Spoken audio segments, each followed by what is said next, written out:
வணக்கம். எல்லோரும் எப்படி இருக்கீங்க? நல்லா இருக்கீங்களா? அன்பில் 2 வகையான அன்பு இருக்குங்க. ஒன்று செலுத்துகின்ற அன்பு, இன்னொரு அன்பு பெற்றுக்கொள்கின்ற அன்பு அப்படின்னு ஒரு விஷயம் இருக்குது. இந்த செலுத்துகிற அன்பு இருக்குது இல்லைங்களா, அது நமக்கு பிடிச்சவங்கள்ட்ட நம்ம அன்பு செலுத்துவோம். அவங்க அதை பெருசாக கண்டுக்க மாட்டாங்க, நம்மளை அவமானப்படுத்துவாங்க, அசிங்கப்படுத்துவாங்க.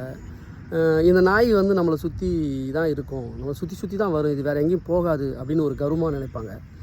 இது செலுத்துகின்ற அன்பில் நமக்கு நிறைய அவமானம் இருக்கும், அலட்சியப்படுத்தலாம் இருக்கும்.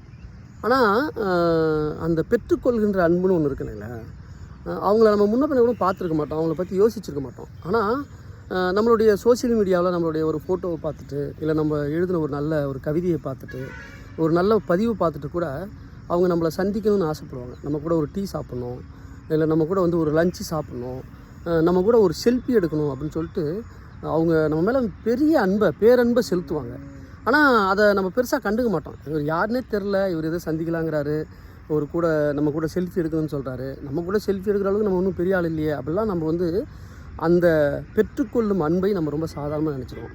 அதனால் கொஞ்சம் யோசித்து பாருங்கள். சில விஷயங்களை நம்ம நினச்சா திருத்திக்கலாம். நம்ம ஒரு அன்பை நமக்கு பிடிச்சவங்கள்ட்ட போய் செலுத்தி அவமானப்படுறதை விட, நம்ம மேலே அன்பு செலுத்துகிறாங்க இல்லையா, அவங்களுடைய அன்பை பெற்றுக்கொண்டு வாழ்க்கையை பேரன்பாக்குவோம். நன்றி.